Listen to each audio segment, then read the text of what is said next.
Hello everyone, and welcome back to my Makeup No Buy series where I talk all things project pan, decluttering your makeup collection, minimalism, and of course makeup no buys. I say this at the beginning of every single one of my videos. I've been on a makeup no buy for over a year now, and this has been the reason that I've sort of gotten into project pans on YouTube and watching other people's journeys. I basically have Whitney Hedrick to thank for going on a makeup no buy, and I would say Kelly Gooch is the person I have to thank for sort of learning more about project pans and what they are, because I was actually doing a project pan far before I actually learned what they were and that there was a title for them. So today I am doing the project pan tag video, which was, I believe, started by Sarah Rose. I have been watching her a lot on YouTube and I think she's great. I will link all of these people down below, of course. So I started my makeup no buy in January 2019. I'm currently filming this in April 2020.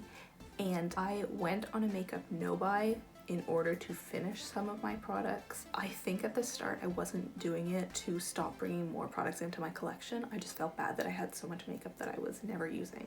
So the goal of my makeup no buy was actually a project pan, but I didn't know what that was at the time. So essentially what a project pan is finishing up your makeup collection. That's essentially the goal. So I'm going to read out the questions from this project pan tag. I don't know why I'm having such trouble talking. But the first question is, how long have you been project panning? So as I said, I started in January 2019 and I have been continuing ever since then. Number 2, what made you decide to start panning? What did you hope to get out of it?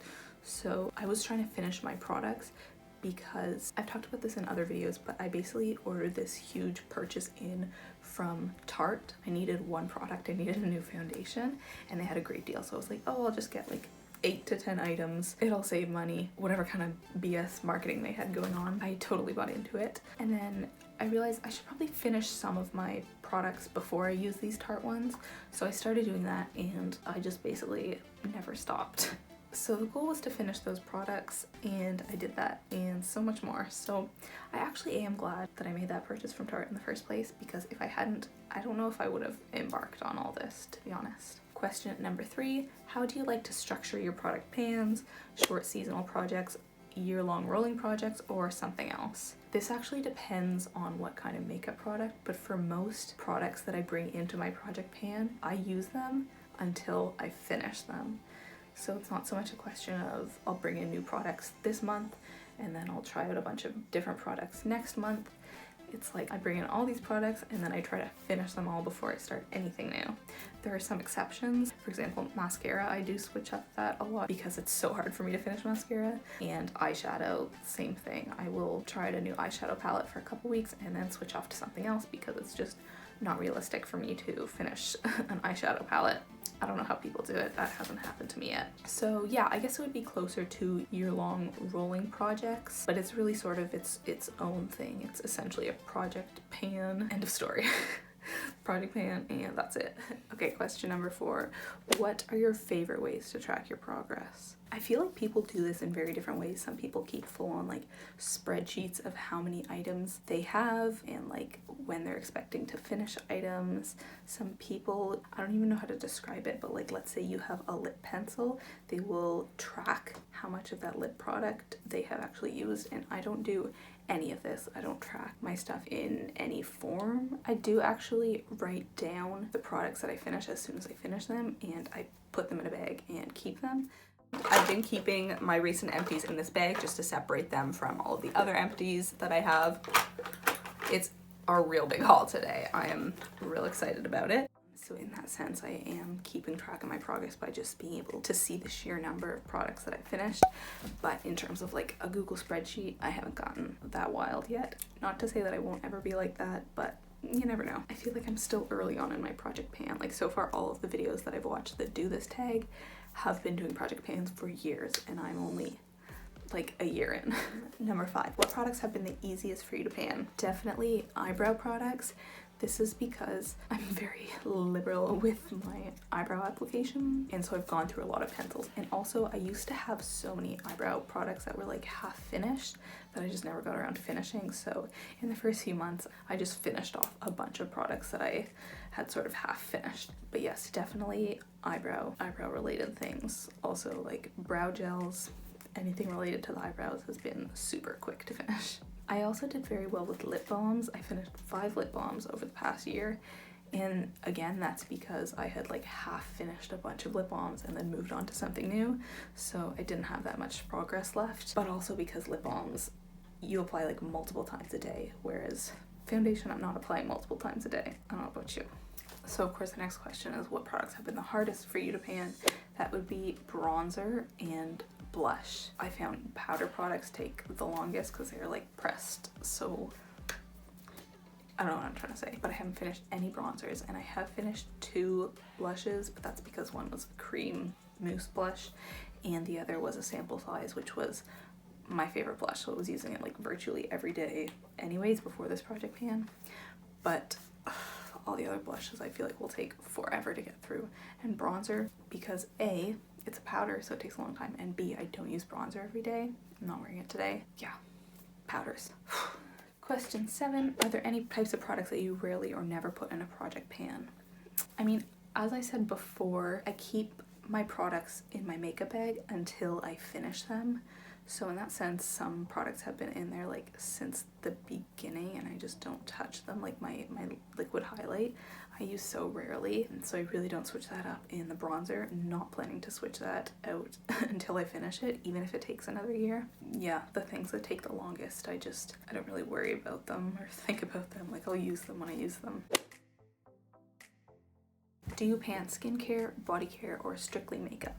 So yes, skincare, body care, and hair care. I've been doing all of those things this year, which has been really rewarding because I find that those packages are actually a lot bigger than makeup. When you finish it, it's way more impressive. It's way more gratifying. I'm actually just about to finish this like massive body wash, which I'm very excited about. But yes, I am project panning everything, like candles, notebooks, pens, you name it. If I can do it, I'm a project pan it. Yeah, this no-buy has had a profound impact on my life. I'm not just saying that. It has changed the way I look at everything now. What is your #1 advice for a successful project pan? Honestly, YouTube has helped so much. I would say to find people on YouTube who are also doing project pans and that inspire you, and take what you want from various people. You can do it your own way, or you can take advice and inspiration from what other people are doing. I find that has really helped for myself, and just stick to it. If you feel like you can't continue on your project pan, you need to use different products. That's my advice. That's what's helped me the most. And has panning affected your makeup purchasing habits? If so, how? Yes, but at the same time as I was doing a project pan, I was also doing a no-buy. I still am. So yeah, these are sort of all together in my mind. I thought it was a no-buy. I thought that was just part of a no-buy, doing a project pan, like trying to finish up your products, because that was the point of not buying makeup. You weren't buying stuff so that you could finish what you did have. And now I see that they're separate, although related concepts. But yes, it definitely has. I barely purchased any makeup in a 1.5 years now, and I'm so glad. Sorry, I'm wearing a different shirt now. I forgot to mention this. Because I haven't bought makeup for so long, it's gonna be way easier to choose more decisively the products that I buy, because buying any sort of makeup is like, wow, that's exciting. It's just easier to make a transition when you've been cut off from something for so long, if that makes sense. And so I'm going to be cruelty free when I buy new makeup, and I'm also going to try to buy a lot more ethically. So I would love to lean towards more ethical brands and sustainable packaging, that sort of thing. And because I've leaned more towards that in the rest of my life outside of makeup, so I might have done that. I might have made that change anyways, regardless of if I was doing a makeup no-buy and project pan. But this definitely made it easier to make that change and take that step. Another thing is, while I've had time to sit back and sort of reflect on makeup and look at what other people are buying and what's out there in the market, learning what I like while not being able to purchase and thinking longer about certain things, I think my threshold for makeup that I like is way higher now. Like, I would take a lot longer to think about purchasing products, and I like high-end makeup better. I just do. I've learned that the packaging, I care a lot about the packaging of a product, and higher-end makeup products tend to have a lot nicer packaging. I want nicer makeup now. I'm willing to invest in makeup because I have seen how it pays off. In makeup that I spend more on, I think about longer, and I end up liking more, and it's just way more worth it to have makeup that I love. Also, I feel like in some of the videos that I've filmed, I don't love the way my makeup looks, if that makes sense. Like today, when I was watching back what I filmed, I just don't like the way that my makeup looks today, and part of that is that I'm using products that I'm trying to get rid of and I don't love. And like the eyeshadow I'm wearing right now, I use the eyeshadow as eyeliner. I really don't like it. So, I mean, that has nothing to do with anything, but yeah, I'm excited to keep project panning and get to the products that I really love and then invest in products that are excellent. Also, can we just admire my nails right now? I've been loving this like rainbow nails trend. Should this be my thumbnail? And look, this one matches my lips. Didn't do that on purpose, I swear. This lip was actually 2 combined colors. Anyways, yeah, I love it. Just wanted to share. So that is it for this video. Thank you so much for watching. Please check out some of my other videos on Project Pan and my empties videos. Those are a ton of fun. I love filming them, and I love seeing what I finish sort of every month, how many things I'm able to get through. Definitely check out those other people that I mentioned in some of their Project Panner videos. Thanks so much for watching. Please give this video a thumbs up if you enjoyed it, and I'll see you next time. Bye-bye.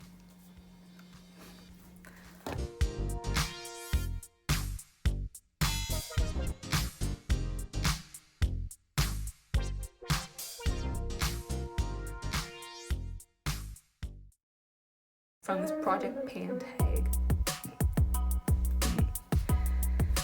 I feel like I should get closer. Hopefully that's better. Eyebrow. I don't know what to call it.